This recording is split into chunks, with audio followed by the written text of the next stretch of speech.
Hello বন্ধুরা, মুক্তবিদ্যা চ্যানেলে তোমাদের সকলকে স্বাগত। আজ এমন এক ব্যক্তিত্বের কথা আমরা আলোচনা করব যিনি ভারতবর্ষে মুসলিম শাসনের প্রতিষ্ঠাতা হিসেবে পরিচিতি লাভ করেছেন। তিনি আর কেউ নন, তিনি হলেন মোহাম্মদ ঘুরি। তবে এই বিষয়টা আমরা কেন পড়ব, তার প্রধান কারণ হিসেবে যদি আমরা দেখি, তাহলে যারা ইউপিএসসি অ্যাসপিরেন্ট আছেন, ইউজিসি নেট হিস্ট্রির জন্য পড়ছেন, এসএসসি সিজিএল এবং সিএইচএসএল এর জন্য পড়ছেন, এসএলএসটির জন্য পড়ছেন এবং বিভিন্ন কম্পিটিটিভ এক্সামের জন্য যারা পড়ছেন বা প্রস্তুতি নিচ্ছেন, তাদের জন্য একটি গুরুত্বপূর্ণ টপিক কিন্তু এটি হতে চলেছে। তাহলে এর মধ্যে আমরা কি কি বিষয়ে আলোচনা করব বা মোহাম্মদ ঘুরি সম্পর্কে আমরা কি কি বিষয়ে আলোচনা করব, তার মধ্যে প্রথমেই আছে বেসিক ইনফরমেশন, অর্থাৎ মোহাম্মদ ঘুরি কে ছিলেন, কেন পরিচিত ছিলেন এবং তার রাজত্বকাল কত ছিল, সমস্ত কিছু কিন্তু এই বেসিক ইনফরমেশনের মধ্যে থাকবে। তারপর কি আছে না, early campaign in India, major battle with Rajput, important contribution, Mohammad ঘুরি অ্যান্ড কুতুবুদ্দিন আইবক এর সঙ্গে রিলেশন কেমন ছিল, তারপর ডেথ অফ মোহাম্মদ ঘুরি, সিগনিফিকেন্স অফ মোহাম্মদ ঘুরি ইন ইন্ডিয়ান হিস্ট্রি। চলুন তাহলে শুরু করা যাক। শুরু করার আগে আমাদের চ্যানেলে যারা নতুন এসেছেন, তারা অবশ্যই চ্যানেলটিকে সাবস্ক্রাইব করে রাখবেন এবং পাশে থাকা বেল আইকনটি বাজিয়ে দেবেন, যাতে সমস্ত ভিডিওর নোটিফিকেশন সর্বপ্রথমে আপনাদের কাছে পৌঁছে যায়। চলুন তাহলে শুরু করা যাক।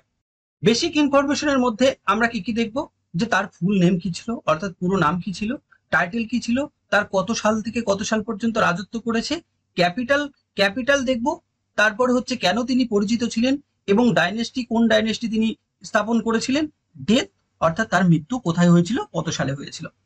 তাহলে তার ফুল নাম কি ছিল, তার ফুল নাম ছিল হচ্ছে মুইজ আল-দিন মোহাম্মদ ঘুরি এবং তার টাইটেল কি নিয়েছিলেন, টাইটেল ছিল হচ্ছে সুলতান অফ ঘুরিদ এম্পায়ার এবং তার রাজত্ব কত থেকে কত ছিল না 1175 থেকে 1206, অর্থাৎ সুলতানি পিরিয়ড যখন শুরু হচ্ছে তার আগে পর্যন্ত ছিলেন মোহাম্মদ ঘুরি।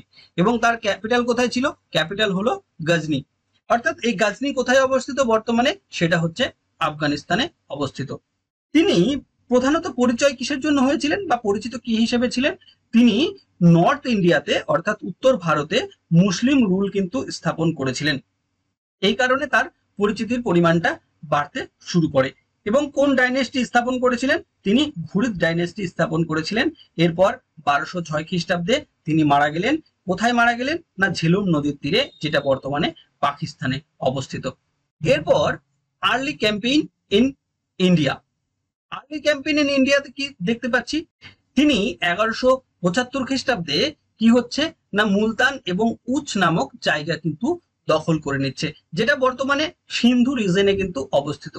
এরপর 1178 খ্রিস্টাব্দে তিনি ভীম টু এর কাছে কিন্তু পরাজিত হচ্ছেন।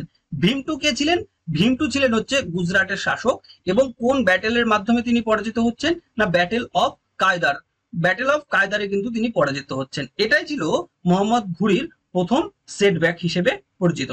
এরপর 1186 খ্রিস্টাব্দে তিনি লাহোর জয় করলেন বা ক্যাপচার করলেন এবং গাজনাভিদ রুল ইন পাঞ্জাব, অর্থাৎ পাঞ্জাবে গাজনাভিদ রুলটাকে কিন্তু ইন করে দিলেন, অর্থাৎ সমাপ্ত করে দিলেন।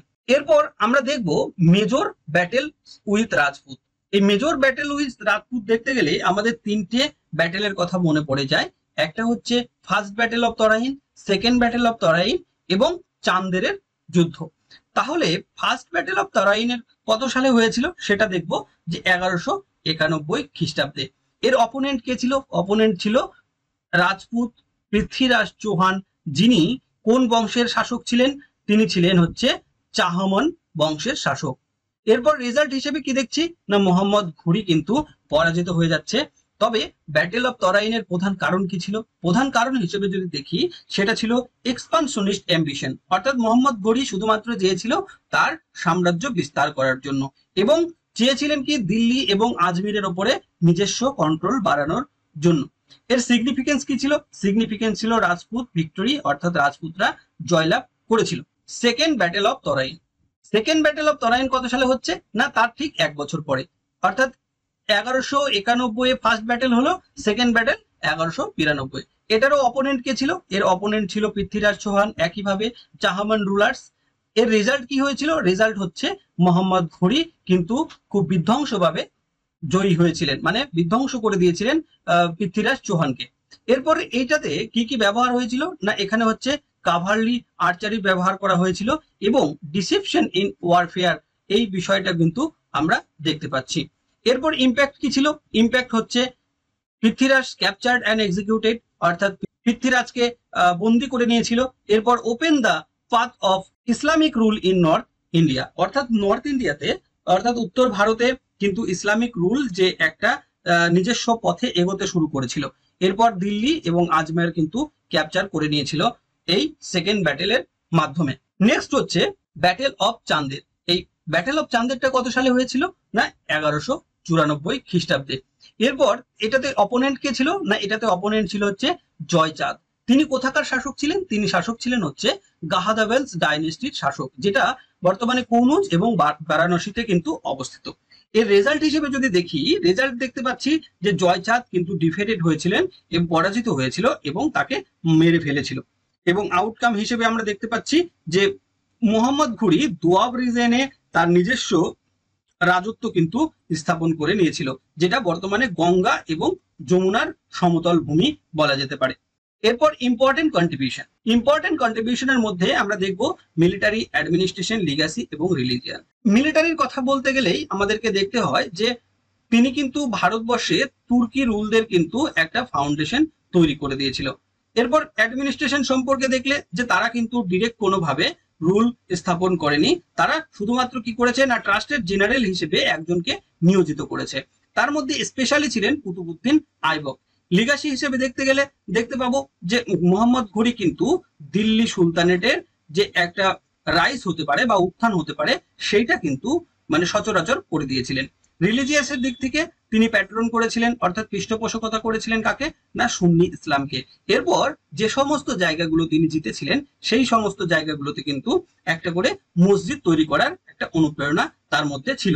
এরপরে দেখতে পাবো যে মোহাম্মদ ঘুরি এবং কুতুবউদ্দিন আইবকের সঙ্গে সম্পর্ক। কুতুবউদ্দিন আইবক কে ছিলেন না, কুতুবউদ্দিন আইবক ছিলেন মোহাম্মদ ঘুরির কিন্তু একজন ট্রাস্টেড স্লেভ জেনারেল, অর্থাৎ দাসত্ব কিন্তু প্রথমে তো নিয়েছিল। কুতুবউদ্দিন আইবক ছিলেন মূলত মোহাম্মদ ঘুরির একজন বিশ্বস্ত দাস। তারপরে কি হচ্ছে না মোহাম্মদ ঘুরি 1206 খ্রিস্টাব্দে মারা যাচ্ছে। মারা যাওয়ার পরে কুতুবউদ্দিন আইবক ডিক্লেয়ার করছে নিজেকে একজন স্বাধীন রাজা হিসেবে বা স্বাধীন রুলার হিসেবে। তারপরে তিনি কি করছেন না স্লেভ ডাইনেস্টি কিন্তু দিল্লিতে স্থাপন করছেন বা প্রতিষ্ঠা করছেন। এখানে বলা হচ্ছে যে মোহাম্মদ ঘুরির কিন্তু কোন রকম বংশধর ছিল না, মেল বংশধর ছিল না। তার জন্য কি হচ্ছে না তার সাম্রাজ্য কিন্তু তার মৃত্যুর পরে ডিসইন্টিগ্রেটেড হয়ে যাচ্ছে, অর্থাৎ বিখণ্ড ভাবে ভেঙে যাচ্ছে। এরপর চলে আসবো কি না ডেথ অফ মোহাম্মদ ঘুরি। মোহাম্মদ ঘুরির ডেথ কত সালে আমরা দেখলাম না, সেটা হচ্ছে 1206 খ্রিস্টাব্দে। কোথায় ডেথ হয়েছিল? তাকে অ্যাসিনেটেড করা হয়েছিল ঝেলাম রিভারের পাশে, অর্থাৎ ঝেলাম রিভারের কিন্তু তীরে। সেটা বর্তমানে কোথায় অবস্থিত? সেটা হচ্ছে পাকিস্তানে অবস্থিত। তবে এটা কি হয়েছিল মানে কার দ্বারাই অ্যাসাসিন হয়েছিল বা পোড়ানো হয়েছিল? তিনি ছিলেন হচ্ছে ইসমাইলা সিয়া। তিনি কিন্তু অ্যাসাসিন করেছিলেন, অর্থাৎ লোকাল এক ট্রাইব কিন্তু অ্যাসাসিন করেছিলেন মোহাম্মদ ঘুরিকে। এরপর সিগনিফিকেন্স হিসেবে আমরা যেটা দেখছি, সিগনিফিকেন্স অফ মোহাম্মদ ঘুরি ইন ইন্ডিয়ান হিস্ট্রি, দেখতে পাচ্ছি কি মোহাম্মদ ঘুরি কিন্তু মোহাম্মদ গজনির মতো কিন্তু ছিলেন না। তার প্রধান টার্গেট ছিল কিন্তু পলিটিক্যাল কন্ট্রোল। এরপর next opened north India to Muslim rule, অর্থাৎ মুসলিম রুল কিন্তু উত্তর ভারতে তিনি প্রবর্তন করছেন। এরপর তিনি ক্যাম্পেইন করছেন বিভিন্ন দিকে, যেটা হচ্ছে দিল্লি সুলতানের পথ কিন্তু খুব মসৃণ করে দিচ্ছেন। নেক্সট পয়েন্টে তিনি দেখতে পাচ্ছি যে তারা কিন্তু যে এমপ্লয়েড বা ট্রেন ছিল সেটা কিন্তু ইন্ডিয়ান বন ছিল এবং জেনারেল যারা ছিল তারাও কিন্তু ইন্ডিয়ান বন ছিল, অর্থাৎ তারা কিন্তু যে তুর্কিদেরকে নিয়ে এসে নিয়োগ করেনি, ভারতীয়দের জন্মগতভাবে যারা ভারতীয় তাদেরকেই কিন্তু মোটামুটি করে অ্যাডমিনিস্ট্রেশনে নিয়োগ করছে। এরপরে কি হচ্ছে না বিশেষভাবে যে তার রুল যেখানে যেখানে তৈরি হচ্ছে সেখানে সেখানে কিন্তু একটা ইন্দো ইসলামিক পলিটিক্যাল এরা হিসেবে কিন্তু পরিচিত লাভ করছে। এই হলো আজকের টোটাল আমাদের মোহাম্মদ ঘুরি সম্পর্কে বিস্তারিত আলোচনা। যতটুকু আমাদের এক্সাম ওরিয়েন্টেড টপিক ছিল সেই সমস্তগুলো কভার করলাম। সম্পূর্ণ ভিডিও দেখার জন্য অনেক অনেক ধন্যবাদ। ভিডিওটি যদি ভালো লেগে থাকে তাহলে লাইক, শেয়ার এবং চ্যানেলটিকে সাবস্ক্রাইব করে রাখবেন এবং কমেন্ট করতে ভুলবেন না। দেখা হচ্ছে পরের ভিডিওতে। ধন্যবাদ।